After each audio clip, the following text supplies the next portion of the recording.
Hello, everybody. Sanbonani, welcome to my channel. This is our second one, okay? Welcome to my channel, Kamala Montana Mdleche. And if you are joining me for the first time here on YouTube, do not forget to subscribe. If you're joining me from Facebook or Twitter, do not forget to follow me over there. You guys, thank you so much for coming over here. I'm Mokelang, Lesi, and Lindel. Good morning, good morning, good morning. Honestly, today I'm going through a lot. My baby sister passed away at Tuesday, but I know that will definitely lift my spirit. I hope I do. Let's see. I also lost my little sister in 2014. It's a weird thing to happen, like because you never really think about it when you're growing up that you might lose a sibling. So listen, let's have some fun and see if we can lighten things up. So definitely your family is in my prayers. So guys, please send Ulesi some hearts, okay? Lindelwa Atoyiya, good morning, welcome, welcome. Let's do these two stories, you guys. So I didn't get to do the Nandipha story after the fainting, guys. Yes, guys. Nam today I don't want to work. Where's my boss? When my boss comes, I'm just going to be like, when he comes, I'm going to be like, oh, and they'll be like, what's happening? I can't do it. I want to go home. Because honestly, you guys, sometimes we just don't want to do, we don't want to do life, and we don't want to deal with the things that have led us to where we are with life, the decisions that we have made that have put us where we are. Like, we don't want to deal with, you'll be like, I know it's my fault that I'm here. I know it's because of my decisions that I'm here, but I don't want to deal with it. Can I just get somebody's life? I honestly do feel like when Nandipha was going through that, he was like, listen, you guys, I never thought as a doctor, okay, another doctor, your eyes. Another doctor, like as a doctor, when she was studying, when she was in medical school, I'm sure she wasn't imagining herself going to courts and being the center of the whole of South Africa and the world, and being treated the way that she's treated. Because I mean, when you're a prisoner, you get treated like a prisoner. So I'm sure she did not imagine it. So I'm sure there are days where she does not want to deal with it, and I'm sure this was one of those days where she did not want to deal with her life, her real life, and the fact that she is a prisoner, and she decided she was going to faint. Honestly, you guys, even before I knew the details of what really happened, or what they say really happened, I kind of felt like, you know what, it's a phase two of Nandipha trying to get out of prison. Maybe she saw, because I think she really thought that she was going to get bail. I think she thought that she was going to get bail. And when she didn't, she was like, okay, what's next? Me being sick. Because that's another way, you guys, that politicians have been able to get out of jail, free, basically, is when you're sick. So how do you do it? You start by fainting. This her fainting this time, next she's gonna do it again. So it's gonna become a thing. And then it's gonna be like they are worried about her now, what's gonna happen. And then she's gonna be diagnosed with something. And then at some point they'll be like, there's no point in having in prison. She's suffering and all. I just feel like that's what is happening. Okay. On top of her fainting and ending up not showing up in court, now she is suing the government because she said that she was mistreated. Okay, and I'm like, Lalela girl, didn't you just mistreat the body Katlego Bereng after his passing? Didn't you mistreat?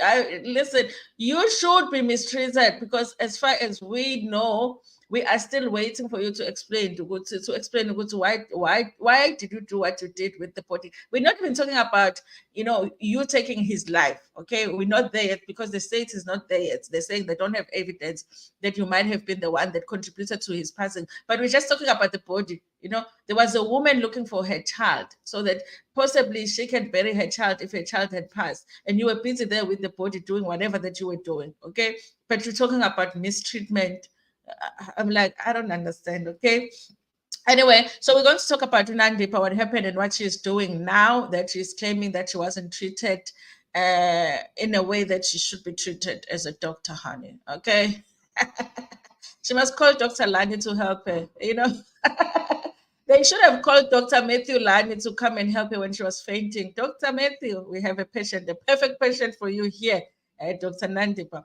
And then these two KZN artists are fighting. You guys, it's such a funny fight, I think, okay? Because the other one is organizing something, invited the other one, and then the other one is saying, listen, unless you pay me 100,000, I'm not coming. And then there's some conflicts there, okay? I feel like Intaba Yase Dubai, but he doesn't get a break. I want him so much to get a break now. So we're going to talk about that, you guys. Thank you so much, everybody that has joined me. I will read the comments towards the end. So let's talk about, Dr. Nandipha and this lawsuit that she is initiating. I kind of feel like she's also wanting us to maybe not focus so much on what she did. Now she wants to be a victim. Listen, Dr. Nandipha will never ever get me to think of her as a victim, but I've realized that there are people that look at her as a victim. I posted just a short video on TikTok saying what Nandipha fainted and did not show up for court. And the maximum, there's more people on the comment section saying, oh my God, I hope she gets better, kuzodlula. I'm like, guys, we're talking about Dr. Nandi. Have you forgot Dr. Nandipha Magudumana? Kuzodlula. No, akufanele kudlula. It mustn't lula for her because it did not lula for those people that she did that to, So she was helping Intaba Yase, guys. They are pissed. The convicted serial are pissed. Okay, have we forgotten? So I've realized that there are people that do feel sorry for her. I don't understand it, but it's happening. Dr. Nandipha Magudumana files an assault case against the Correctional Services official by Pilani Mzila. So this is her here trying to look innocent. Following the drastic collapse of Dr. Nandipha Magudumana, guys, I can just imagine Dr. Nandipha, no Rosemary, because no Rosemary, they say she used to after the person that she has killed. When they announce the person is dead, she would be fainting. If you ask her too many questions, she'll just faint. Oh my God, what am I gonna do? They say, watch the documentary, you'll see. They say what the fainting was Rosemary's thing. Okay, so they think lava seeing that. When they don't want to account, they faint. So, following the drastic collapse of Dr. Nandipha Magudumana in the police holding cell ahead of a court appearance at the Bloemfontein Magistrate Court yesterday, the disgraced doctor has since opened an AS case against correctional services officials. Her lawyer, Machidi Mutlaung, said people need to be accountable for Magudumana's inhuman treatment, okay? But she also needs to be accountable for how she treated those bodies, because that was also inhumane, okay? Magudumana's lawyer told journalists yesterday that he went to consult with her and he left prison knowing that she was not well. And he was surprised when he was called by journalists telling him she was taken to court by force. I'm sure the officials are feeling the same way. Like, girl, musukudlala ngathi usuku lakho lokuya court namhlanje asihambe, okay? I feel like even if she has a headache or something, or period pains or something, nobody's gonna get like you really think we're going to believe that it's your day to go to court and then conveniently you are sick? Ayasambe, girl. So I can understand how they were like, musukudlala ngathi wena, let's go, okay? I get it, okay? She was lying on the prison cell floor and we had to beg the officials for a mattress. They are the harshest inhuman conditions anyone can be subjected to, because even accused persons have rights, Mutlaung said. He added that the matter should be brought to the attention of the highest office, both at the Department of Correctional Services, Justice, and Police. Someone has to take accountability, he said. Magudumana did not appear in court with her lover, Intaba Yase, and the co-accused. I do feel like, you guys, part of it is the fact that, remember, she appeared in court alone when she was applying for bail. So we don't know if they discussed how she was going to go about applying for bail. If it was the agreement between the two of them that she was going to claim that Intaba Yase had kidnapped her to Tanzania, that she did not want to go. We don't know that. There is that, okay? Other people are saying she's running away from facing Intaba Yase because they believe maybe Intaba Yase did not know that's what she was going to say. Which I'm like, maybe possible, but I don't believe that Intaba Yase didn't know. I think it's their plan to get her out. But on top of that, you guys, because after they can't help it themselves when they're together. They can't help show us that these people are comfortable with each other. They are not scared of each other. Nobody's scared. They're comfortable. In fact, they love each other so much. It's creepy, I know, but they do. Okay. So I think she was trying to avoid that situation again, because she was basically going to find herself sitting next to Thabo Bester, and we were going to be watching. Okay. And I feel like she did not want to be in that situation. So she pretended to faint. That is just my opinion. Okay. It continues to say, he added that the matter should be brought to the attention of the highest office, both at the Department of Correctional Services, Justice, and Police. Someone has to take accountability.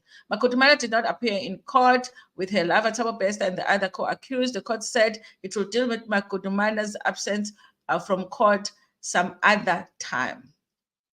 Free State Police spokesperson Brigadier Mutsanzi Makele confirmed that the case was opened against correctional services officials from Kroonstad Prison. We can confirm that on Wednesday, the 11th of October 2023, the police at Parkwork SAPS registered a case of AS common after Dr. Nandipha Magudumana alleged that she was AS at the Correctional Services Detention Facility in Kroonstad, where she was apparently admitted in its hospital wing.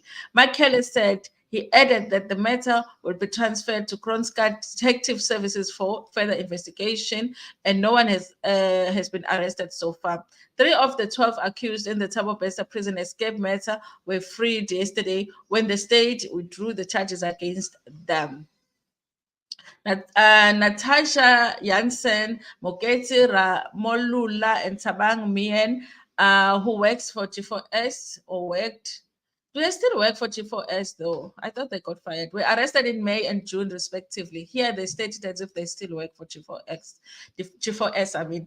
Bester, his lover Magudumana, and 7 other co-accused would appear before the Free State High Court for pre-trial conference on the 21st of February next year. Okay, so the case is going to the High Court. Guys, I don't believe it. I don't believe that Dr. Nandipha is sick in any way, you guys. I just feel like it's the stance, it's the stance to get her off.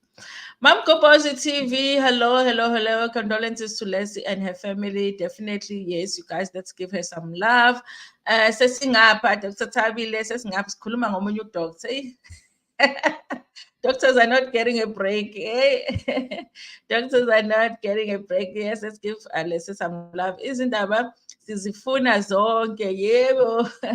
Today we are live, hoping it's fun, and in this channel, we're trying to have some fun on a Friday. Okay.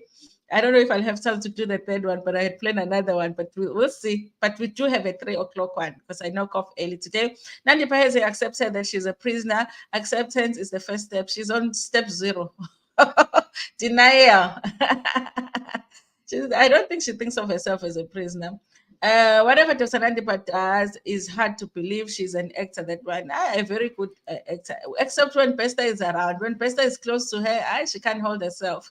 Good morning, OGs. Good morning, Kuku. Valentine Zulu, good morning.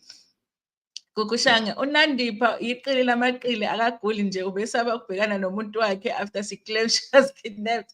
Yes, ubesaba very ukubheka umuntu wakhe. Maybe she didn't want to sit next to her. I think so because we were going to be watching just like that last time. They were going to trend again because I don't think they can hold themselves back. And I think that not only maybe Thabo Bester can do it, but I think uNandipha just, she just like, very blush, and then Thabo Bester, because Thabo Bester last time, if you look at those videos, he wanted to laugh. Because I think he wanted to laugh because he can see it's like, girls, it's a court. Now what are you doing now, showing the people how you feel about me?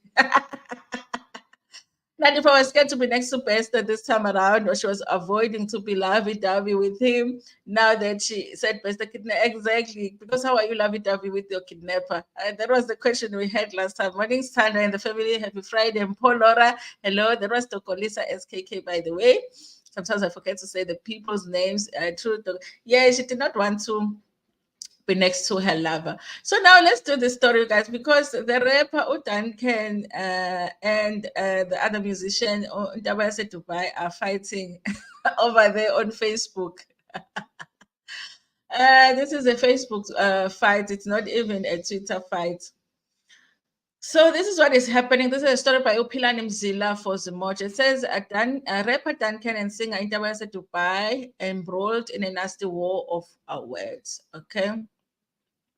Afro-pop singer Intaba Yase Dubai and award-winning rapper Duncan are not seeing eye to eye. This came after Duncan accused the singer of putting his picture on a post for the event without discussing the booking fee first. Duncan says he charges 100,000 for his performances, and Intaba Yase Dubai say he will never pay him such an amount. Okay, so apparently Intaba Yase Dubai is planning an event around Christmas and had already done the post with Duncan on it, but apparently they hadn't agreed on the payment terms, okay?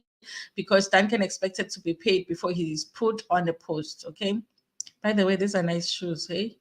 Okay, I'll see that later.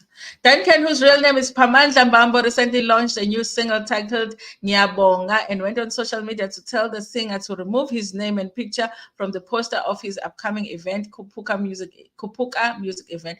But I think Duncan should do the event even as charity too. Intaba Yase Dubai, guys. I want Intaba Yase Dubai to get a break. Remember, he was dealing with that very shady recording company that were paying him. Were they paying him 3,000 rands or something? The event is hosted by Intaba Yase Dubai in his hometown of KwaMaphumulo, north coast of KZN, every Christmas. Responding to Duncan in Intaba Yase Dubai. So we Intaba for manje, isn't it Intaba? Oh, it's a typo. Yase Dubai, whose real name is Lindogutla Msomo, took to his social media pages and announced that he won't be booking Duncan since he charges an amount he's not willing to pay. Okay, I'm no walkover. Just because I approach the matter like a Christian does not mean I should be taken advantage of. From now on, wherever we see each other, it's going to be a fight. I think this thing is simple. It's probably a misunderstanding. If you're going to put me on the post, because I think that's what Duncan is saying. If you're going to put me on the post, let's finish the payment negotiations. How much you're gonna pay me, and then put me on the post, okay? And Intaba Yase Dubai is saying, I don't have that much to pay you, so maybe you should get another artist. So then, in a social media thread, Intaba Yase Dubai explained that he felt that Duncan was taking advantage of his situation as he was charging him too much. So where must I get the 100,000 fee? 100,000 rands booking fee to pay you. You are only an artist who makes fun of my situation. I guess you have been sent to me. Intaba Yase Dubai wrote. In a social media post, Duncan said, I recently released a beautiful song where I thank God for giving me another opportunity in life to make music and to forgive my enemies in the music industry. I never thought that you were one of them, but God is exposing you. I don't have beef with you, and I respect your craft. You called my office inquiring about a booking fee. They told you my asking price. Now you come to Facebook and use your December 25 event to fight me. Don't come here with your tendencies, he posted. Duncan said that he won't make it to the low budget event as he is fully booked in December, especially on the 25th. Intaba Yase Dubai then apologized to his followers and say he won't be booking Duncan and that he was doing him a favor since they know each other from way back. Okay, I guess there was a misunderstanding, honestly, because I don't think that anybody wants to perform for free in December because that's when the artists get to make more money. So why would you want to do a free event in December? When contacted for a comment, Duncan said, I think Intaba is going through a lot. He's frustrated and now he is taking it out on me. All along, we have been cool towards each other. I was surprised when he tagged me with work issues on social media. I became angry and responded in the way I did because I felt he wasn't respecting me. He shall be okay, he said. Intaba Yase Dubai could not be reached for comment. Ah, ngeke, ngeke. Uzimoja must have hired a new editor because he is editing rubbish, okay? The spelling, I know my reading is bad, but the spelling here is nonsense, okay? Zimoja, please get someone else. Your editor, these two articles that I read has rubbish spelling in it, okay? Anyway, but I'm reading the story. So that's what's happening between Duncan and Intaba Yase Dubai. I guess that event won't be happening, which would have been nice if it happened. I wish they had been able to sit down, you guys, and negotiate something that works for both of them. Okay, but it doesn't. Okay. They make a lot of money, 100,000 per performance. Imagine how many performances Duncan has just in December. Now I see how artists have a lot of money. Anyway, you guys, so that's what is happening. I hope that he will be able to get other artists for his event, and or he can just perform himself. Doesn't he have enough music to put together a one-man show in his hometown? So the money that he makes from that event comes to him. He doesn't have to worry about paying other artists from it. Okay. Anyway, guys, that is what is happening. I really have to go now because it's almost 8 o'clock. Thank you so much, everybody, for joining me on another stream and then on this one. Maybe even the 3 o'clock one will split it into two, because I do want to talk about that interview that Jup Jup did, you guys. Please watch it on Showmax if you can. If you can't, we will talk about it at 3 o'clock. And then there is another story, another 2 stories that I wanted to do today. So maybe we'll split it 30 minutes at 3 o'clock. Anyway, thank you so much for joining me. Don't forget to like the stream before Upumexona. Share it with your friends, with your family, and even with strangers. Ngithanda kakhulu.